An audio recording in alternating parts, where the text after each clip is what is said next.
Verb की जो forms का टॉपिक है ये ज्यादातर बच्चों के सिर में दर्द कर देता है, क्योंकि कहीं पर वर्ब की सेकंड फॉर्म लगती है, कहीं पर थर्ड फॉर्म लगती है, कहीं पर फर्स्ट फॉर्म लगती है। तो आज की इस वीडियो में हम वर्ब की फॉर्म्स को कहाँ और कैसे प्रयोग करें ये सब कुछ देखने वाले हैं, और वर्ब की फॉर्म्स को याद कैसे करें ये भी देखेंगे। तो वीडियो को आपको लास्ट तक देखना है, और आज के बाद कभी भी आप गलती नहीं करोगे कि कौन सी वर्ब की फॉर्म कहां पर आएगी और किसके साथ आएगी। तो चलिए वीडियो को स्टार्ट करते हैं। तो यहां पर ना आप ये तो जानते ही होंगे ना, वर्ब की तीन फॉर्म्स होती हैं, फर्स्ट फॉर्म, सेकंड फॉर्म और थर्ड फॉर्म, जहां पर V1, V2 और V3 लिखा हुआ है। अब जैसे गो होता है, गो का हिंदी में मतलब होता है जाना। अब गो की फर्स्ट फॉर्म गो होती है, सेकंड फॉर्म वेंट होती है और थर्ड फॉर्म होती है गॉन। इसी तरह से प्ले, प्ले की फर्स्ट फॉर्म क्या होती है? प्ले होती है, और प्ले का हिंदी में अर्थ होता है खेलना। इसकी सेकंड फॉर्म है प्लेड, और प्लेड इसकी थर्ड फॉर्म भी है। ईट, एट, ईटन, ईट का मतलब होता है खाना, तो सेकंड फॉर्म एट और थर्ड फॉर्म ईटन। अच्छा, क्या आप ये जानते हैं कि वर्ब की ये जो थर्ड फॉर्म है इसके अलावा भी और फॉर्म्स होती हैं? अब देखिए, मैंने आपको बताया था ना, वर्ब की फर्स्ट, सेकंड और थर्ड के अलावा और भी फॉर्म्स होती हैं, जैसे वर्ब की फोर्थ फॉर्म और फिफ्थ फॉर्म। अच्छा, ये जो फोर्थ फॉर्म है और फिफ्थ फॉर्म है, आई कहां से है, ये बनी कैसे है? तो देखिए, जब आप वर्ब की फर्स्ट फॉर्म में आईएनजी लगाते हैं, अब जैसे गो में आईएनजी लगा दिया तो क्या बन जाएगा? गोइंग, तो देखिए गोइंग बन गया। प्ले में आईएनजी लगा दिया तो क्या बन जाएगा? प्लेइंग, तो प्लेइंग बन गया। ईट में आईएनजी लगा दिया तो क्या बन जाएगा? ईटिंग। तो जब वर्ब की फर्स्ट फॉर्म में आईएनजी जोड़ देते हैं तो वो वर्ब की फोर्थ फॉर्म बन जाती है, गोइंग, प्लेइंग, ईटिंग, इस तरह से। और वर्ब की जो पांचवी फॉर्म है, इसका मतलब क्या है? इसका मतलब है कि जब आप वर्ब की फर्स्ट फॉर्म में एस या ईएस लगा देते हैं तो वो वर्ब की पांचवी फॉर्म यानी कि फिफ्थ फॉर्म बन जाती है। जैसे गो में एस या ईएस लगा दिया तो बन गया गोज, प्लेज, ईट्स, है ना, इस तरह से। तो आपको ये बात याद रखनी है कि आप वर्ब की तीन नहीं, पांच फॉर्म्स को याद रखोगे। Go, went, gone, going, goes, play, played, played, playing, plays, eat, ate, eaten, eating, eats, इस तरह से। अब हम ये भी बात करेंगे कि ये जो वर्ब की फॉर्म्स हैं ये कहां पर यूज होती हैं, तो चलिए देख लेते हैं। अब जैसे वर्ब की फर्स्ट फॉर्म है, अब कोई भी वर्ब की फर्स्ट फॉर्म हो सकती है, तो वर्ब की फर्स्ट फॉर्म ज्यादातर हम कहां पर यूज करेंगे? मॉडल्स में यूज होती हैं, जब आप सिंपल मॉडल्स के बारे में बात करेंगे। सिंपल मॉडल्स का मतलब, जैसे सिंपल मॉडल में हो गया कैन, हो गया कुड, हो गया शुड, हो गया वुड, हो गया मे, माइट, मस्ट, ये सब हो गई। यानी कि इनके बाद कोई और वर्ड नहीं आना चाहिए, मॉडल वर्ब प्लस वर्ब की फर्स्ट फॉर्म आएगी। यदि आप प्रेजेंट के इंडेफिनिट की सेंटेंसेस बना रहे हैं, ठीक है, तो वहां पर भी आप वर्ब की फर्स्ट फॉर्म का इस्तेमाल करते हैं। जब आप फ्यूचर के जो इंडेफिनिट की सेंटेंसेस हैं उनको बना रहे हैं, तो यहां पर भी आप वर्ब की फर्स्ट फॉर्म का इस्तेमाल करते हैं। ये बात आपको समझ में आ गई। उसके बाद जो आपकी वर्ब की सेकंड फॉर्म है ना, ये इंग्लिश ग्रामर में पास्ट के इंडेफिनिट टेंस में यूज होती है। कहां पर? पास्ट के इंडेफिनिट में सबसे पहले सब्जेक्ट आता है, और उसके बाद डायरेक्ट वर्ब की सेकंड फॉर्म आती है, और उसके बाद आपका ऑब्जेक्ट आता है। तो ये होती है पास्ट के इंडेफिनिट में यूज। और जो वर्ब की थर्ड फॉर्म है, ये कहां पर यूज होगी? ये होगी मॉडल्स के साथ, जब आप हैव लगाते हैं, जैसे could have, should have, would have, है ना, लगाते हैं ना मॉडल्स के साथ है। तो इनके बाद आपको हमेशा वर्ब की थर्ड फॉर्म का इस्तेमाल करना है। और जब आप परफेक्ट टेंस का इस्तेमाल करते हैं, परफेक्ट टेंस मतलब जैसे present perfect, past perfect, future perfect, किसी का भी परफेक्ट टेंस हो, सब में आप वर्ब की थर्ड फॉर्म का इस्तेमाल करते हैं। और हाँ, एक स्थान पर और आप वर्ब की थर्ड फॉर्म लगाते हैं, वो है आपके passive voice. Active passive voice आपने पढ़े होंगे ना, उनमें हमेशा ही वर्ब की तीसरी फॉर्म आती है, यानी कि थर्ड फॉर्म आती है। समझ में आ गया? उसके बाद आता है वर्ब की फोर्थ फॉर्म। वर्ब की फोर्थ फॉर्म का यूज एक तो हम तब करते हैं जब हम मॉडल्स के साथ बी लगाते हैं, और ये जो वर्ब की फोर्थ फॉर्म है ना, ये कंटिन्यूटी को दिखाने के काम आती है। जब आप कंटिन्यूटी की बात करते हैं, किसी काम में कंटिन्यूटी वाले एक्शन को दिखाना चाहते हैं किसी सेंटेंस में, तब आप वर्ब की फोर्थ फॉर्म का इस्तेमाल करते हैं। अब जैसे मॉडल्स के साथ बी का इस्तेमाल करते हैं, मॉडल्स के साथ बी के इस्तेमाल में आप दो तरह से बी लगाते हैं, एक तो इनको पैसिव में बनाने के लिए, एक मॉडल्स में कंटिन्यूटी को दिखाने के लिए। अब जैसे should be, would be, could be, can be, may be, might be, must be, इनके बाद यदि आप वर्ब की फोर्थ फॉर्म लगाएंगे तो इसका मतलब है कि कंटिन्यूटी को दिखा रहे हैं, और यदि आप इनके बाद वर्ब की थर्ड फॉर्म लगाएंगे तो इसका मतलब है कि पैसिव की तरफ जा रहे हैं, क्योंकि वर्ब की थर्ड फॉर्म पैसिव में यूज होती है और कंटिन्यूअस टेंस में यूज होते हैं। कंटिन्यूअस टेंस जैसे present continuous, past continuous, future continuous, कोई सा भी कंटिन्यूअस टेंस हो, सब में आप वर्ब की फोर्थ फॉर्म का इस्तेमाल करते हैं। और परफेक्ट कंटिन्यूअस टेंस में भी आप इसका इस्तेमाल करते हैं। आपने पढ़ा होगा ना, present perfect continuous, past perfect continuous, future perfect continuous, तो इसमें भी आप वर्ब की फोर्थ फॉर्म का इस्तेमाल करते हैं। इसी तरह से वर्ब की जो पांचवी फॉर्म है, इसको हम यूज करते हैं प्रेजेंट के इंडेफिनिट में। अब यहां पर आपने एक चीज देखी है, प्रेजेंट इंडेफिनिट में हम वर्ब की पांचवी फॉर्म भी यूज कर रहे हैं और फर्स्ट फॉर्म भी यूज कर रहे हैं। तो इनमें अंतर क्या है? जो पांचवी फॉर्म है वो सिर्फ थर्ड पर्सन सिंगुलर के साथ यूज होगी। जब आपका प्रेजेंट इंडेफिनिट में सब्जेक्ट थर्ड पर्सन सिंगुलर होगा, ही, सी, इट या किसी व्यक्ति का नाम होगा, तब आपको पांचवी फॉर्म लगानी है। यदि इसके अलावा और कुछ है तो वर्ब की पहली फॉर्म लगानी है। ठीक है।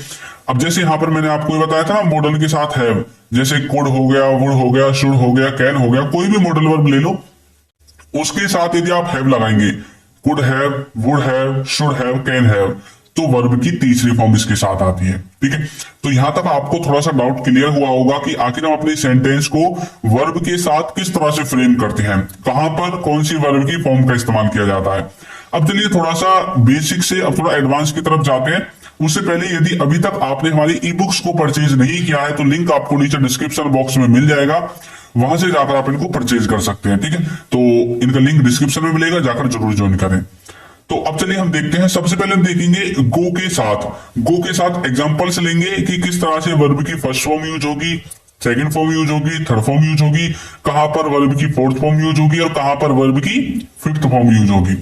अब जैसे गो है, गो का हिंदी में मतलब मैंने आपको बताया था जाना, तो गो वर्ब की फर्स्ट फॉर्म है, वेंट वर्ब की सेकंड फॉर्म है, गॉन वर्ब की थर्ड फॉर्म है, गोइंग फोर्थ है और गोज फिफ्थ है। ठीक है। अब देखिए कैसे, यहां पर सेंटेंस लिखा हुआ है तुम स्कूल जाते हो, तुम स्कूल जाते हो।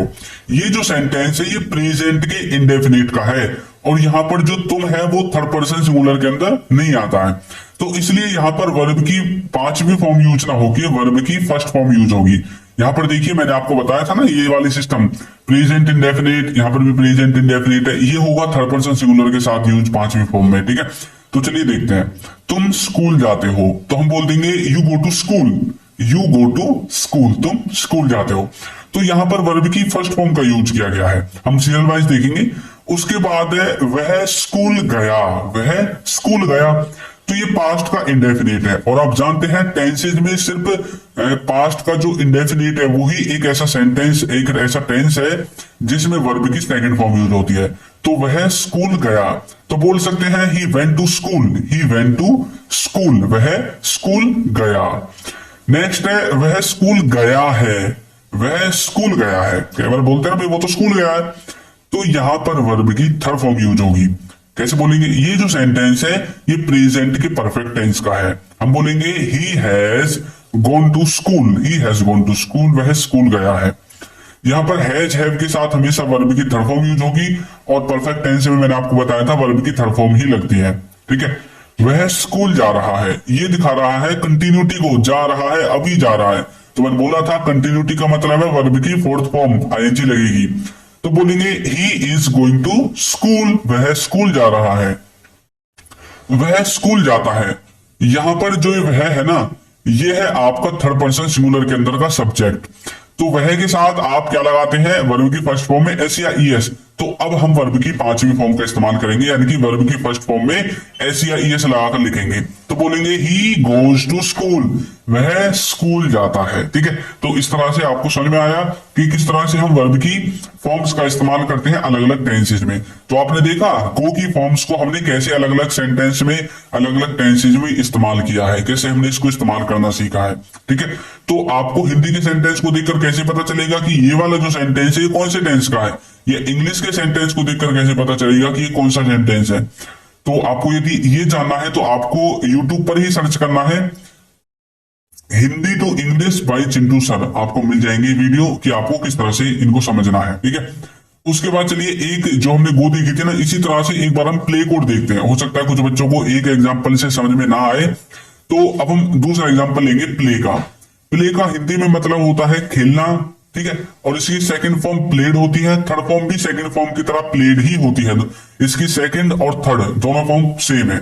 उसके बाद फोर्थ है प्लेइंग और फिफ्थ है प्लेज। ठीक है, देखिए, तुम गेम खेलते हो, तुम गेम खेलते हो, ये जो सेंटेंस, अब देखिए एक बात, हम यहाँ पर ना सीएल वाइज चलेंगे, फर्स्ट फॉर्म का पहले, फिर सेकंड का, फिर थर्ड फोर्थ और फिफ्थ का देखेंगे। तुम गेम खेलते हो प्रेजेंट के इंडेफिनिट का सेंटेंस है, और हम बोलेंगे यू प्ले गेम, तुम गेम खेलते हो, यू प्ले गेम। यहां पर आप गेम्स भी लिख सकते हैं यदि एक से ज्यादा गेम वो खेलता है। वह गेम खेला, वह गेम खेला, यानी कि उसने गेम खेला, तो बोलेंगे he played game, he played game. अच्छा, अब कुछ बच्चों को ये कंफ्यूजन होता है कि ये जो प्लेड है, इससे हमें कैसे पता चलेगा कि ये सेकंड फॉर्म वाला है या थर्ड फॉर्म वाला है। तो मैं आपकी जानकारी के लिए आपको बता दूं कि कभी भी सब्जेक्ट के बाद थर्ड फॉर्म नहीं आ सकती। सब्जेक्ट के बाद फर्स्ट फॉर्म भी आ सकती है, सेकंड फॉर्म भी आ सकती है, लेकिन कभी भी थर्ड फॉर्म, फोर्थ फॉर्म नहीं आ सकती। ठीक है, ये बात आपको याद रखनी है। थर्ड और फोर्थ तो कभी आ ही नहीं सकती सब्जेक्ट के बाद, फर्स्ट भी आ सकती है, सेकंड भी आ सकती है और फिफ्थ भी आ सकती है, ये दोनों नहीं आ सकती। इन दोनों को लाने के लिए आपको हेल्पिंग वर्ब की हेल्प लेनी पड़ेगी। हेल्पिंग वर्ब चाहिए ही चाहिए। ही प्लेड गेम, वह गेम खेला, पास्ट के इंडेफिनिट का सेंटेंस है। वह गेम खेल चुका है, खेल चुका है किसका सेंटेंस है, प्रेजेंट के परफेक्ट का। तो प्रेजेंट परफेक्ट में वर्ब की थर्ड फॉर्म लगेगी। अब ये वाला जो प्लेड है ये थर्ड फॉर्म वाला है, क्यों? क्योंकि अब यहां पर देखिए सब्जेक्ट के बाद हेल्पिंग वर्ब है। हेल्पिंग वर्ब कौन कौन से वर्ड होते हैं, has, have, had, is, am, are, was, were, ये सब हेल्पिंग वर्ब के अंदर आते हैं, डू, डज, ठीक है, सब हेल्पिंग वर्ब है। तो हेल्पिंग वर्ब की सहायता लेनी पड़ती है थर्ड फॉर्म और फोर्थ फॉर्म को आने के लिए। तो इसने किसकी सहायता ली है, टेंस के अनुसार हैज की, सब्जेक्ट के अनुसार हैज की ली है, क्योंकि सेंटेंस है प्रेजेंट का परफेक्ट, और परफेक्ट में दो हेल्पिंग वर्ब आती है, हैज और हैव। अब हैज लगेगा या हैव, ये सब्जेक्ट बताएगा, सब्जेक्ट ही तो हैज आ जाएगा। यदि ही, सी, इट के अलावा कुछ और होगा तो हैव आ जाएगा। ही हैज प्लेड गेम, वह गेम खेल चुका है या उसने गेम खेल लिया है।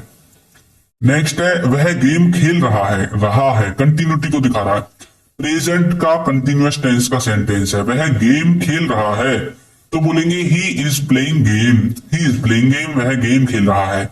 तो प्लेइंग यहां पर आ गया आपका वर्ब की फोर्थ फॉर्म के रूप में कंटिन्यूटी को दिखाने के लिए। वह गेम खेलता है तो बोलेंगे he plays game, he plays game, वह गेम खेलता है। ठीक है, तो वर्ब की पांचवी फॉर्म यहां पर आ जाएगी, ही प्लेज गेम, वह गेम खेलता है।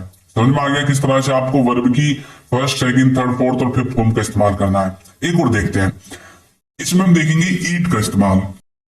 ईट आपकी वर्ब की फर्स्ट फॉर्म है जिसका हिंदी में मतलब होता है खाना, कोई चीज खाना। सेकंड फॉर्म है ईट, थर्ड फॉर्म है ईटन, फोर्थ फॉर्म है ईटिंग और फिफ्थ फॉर्म है ईट्स। ठीक है, चलिए देखते हैं। वे खाना खाते हैं तो बोल सकते हैं they eat the food, they eat the food, वे खाना खाते हैं। ठीक है, तो ये कौन सा है, प्रेजेंट के इंडेफिनिट का है। उसने खाना खाया, उसने खाना खाया, तो बोल सकते हैं he ate the food, he ate the food. तो ईट वर्ब की सेकंड फॉर्म है, ईट वर्ब की फर्स्ट फॉर्म है। तो यहां पर क्या आ गया, ये पास्ट के इंडेफिनिट का सेंटेंस है। वह खाना खा चुका है तो बोल सकते हैं he has eaten, he has eaten. यहां पर आप फूड भी लिख सकते हैं लास्ट में, मैंने लिखा नहीं है, कोई बात नहीं। ठीक है, तो ही हैज ईटन, वह खाना खा चुका है। तो यह है प्रेजेंट के परफेक्ट का, और यहां पर वर्ब की थर्ड फॉर्म का इस्तेमाल किया गया है। वह खाना खा रहा है तो ये कंटिन्यूटी को दिखा रहा है ना, तो ये किसका सेंटेंस बन जाएगा, ये बन जाएगा प्रेजेंट के कंटिन्यूअस का। ही इज ईटिंग, वह खाना खा रहा है। वह खाना खाता है तो बोलेंगे ही ईट्स, ईट्स यहां से आ गया, यहां पर हेल्पिंग वर्ब नहीं लगेगी। प्रेजेंट के इंडेफिनिट में यदि थर्ड पर्सन सिंगुलर है और यदि पास्ट का इंडेफिनिट है तो इन दोनों में ही हेल्पिंग वर्ब नहीं लगती है, ये बात आपको याद रखनी है। ठीक है, तो प्रेजेंट इंडेफिनिट और जो पास्ट का इंडेफिनिट है, हेल्पिंग वर्ब की जरूरत नहीं है, डायरेक्ट आपकी वर्ब आती है इनमें। ठीक है, और हाँ, आपको मैं इंग्लिश में देखकर बताता हूं कि किस तरह से हमें पता चलेगा कि सेंटेंस किसका है। ठीक है, तो चलिए इसी में देख लेते हैं ईट को। दे ईट द फूड, इंग्लिश के सेंटेंस को देखकर कैसे पता चलेगा सेंटेंस कब का है। सबसे पहले सब्जेक्ट आता है, यहां पर दे सब्जेक्ट है, ही सब्जेक्ट है, ही सब्जेक्ट है, ही सब्जेक्ट। ठीक है, तो दे ईट द फूड, अब सब्जेक्ट के बाद आनी चाहिए हेल्पिंग वर्ब, जैसे has, have, do, does, is, am, are. तो यहां पर तो ऐसा कुछ है नहीं, तो मैंने आपको बताया था प्रेजेंट इंडेफिनिट और पास्ट इंडेफिनिट, इन दोनों में ही सिर्फ हेल्पिंग वर्ब नहीं होती है, बाकी सब में होगी। अब यहां पर नहीं है तो मतलब ये या तो प्रेजेंट इंडेफिनिट है या पास्ट इंडेफिनिट है। अब पास्ट इंडेफिनिट में आपको पता है कि वर्ब की सेकंड फॉर्म लगती है, लेकिन यहाँ पर तो एट है ही नहीं, यहाँ पर तो ईट है, तो मतलब वर्ब की फर्स्ट फॉर्म लगी है। वर्ब की फर्स्ट फॉर्म लगी है तो ये प्रेजेंट इंडेफिनिट का सेंटेंस है। ठीक है, अब यहाँ पर लिखा हुआ है ही एट द फूड। अच्छा, यहाँ पर सब कुछ ऊपर जैसा ही सेम है, यहाँ पर सिर्फ एट है, ईट के स्थान पर एट है, यहाँ पर सेकंड फॉर्म है, मतलब वर्ब का ये सेकंड फॉर्म आया है, तो मतलब पास्ट इंडेफिनिट का सेंटेंस है। यहाँ पर है ही हैज ईटन। अच्छा, यहाँ पर सब्जेक्ट भी है, हेल्पिंग वर्ब भी है और वर्ब की थर्ड फॉर्म भी है। अब यहाँ पर आपको किससे पता चलेगा कि सेंटेंस कौन से टेंस का है? यहाँ पर हमें पता चलेगा हेल्पिंग वर्ब से, हैज हैव से पता चलेगा कि सेंटेंस कब का है। तो हैज हैव कहां पर यूज होते हैं? प्रेजेंट के परफेक्ट टेंस में यूज होते हैं, तो मतलब सेंटेंस प्रेजेंट के परफेक्ट टेंस का है। नीचे वाले में इज एम आर में से इज आ गया है, तो मतलब इज एम आर कहां पर यूज होते हैं? प्रेजेंट के कंटिन्यूअस में यूज होते हैं। तो इज एम आर आ गया, तो मतलब प्रेजेंट क्या है? ये वाला जो सेंटेंस है ये प्रेजेंट के कंटिन्यूअस का है। यहां पर भी हेल्पिंग वर्ब नहीं है, तो मतलब ये या तो प्रेजेंट के इंडेफिनिट का है या पास्ट के इंडेफिनिट का है। अब यहाँ पर पास्ट इंडेफिनिट तब होता है जब एट होता, एट नहीं है तो ईट है, ईट है, ईट्स है ये वाला जो, तो मतलब ये वाला और ये वाला मैंने आपको बताया था प्रेजेंट इंडेफिनिट, प्रेजेंट इंडेफिनिट, तो ये प्रेजेंट इंडेफिनिट का। इस तरह से आप सेंटेंसेस को समझ सकते हैं। हमारा जो कोर्स है इसका लिंक आपको नीचे डिस्क्रिप्शन में मिल जाएगा, वहां से जाकर आप इसको ज्वाइन कर सकते हैं। तो आपको ये वीडियो कैसी लगी है जरूर बताइएगा, और यदि अभी तक आपने हमारे चैनल को सब्सक्राइब नहीं किया है तो कर दीजिए, वीडियो को लाइक कर दीजिए और एक अच्छा सा कमेंट करना बिल्कुल ना भूलें। Thank you.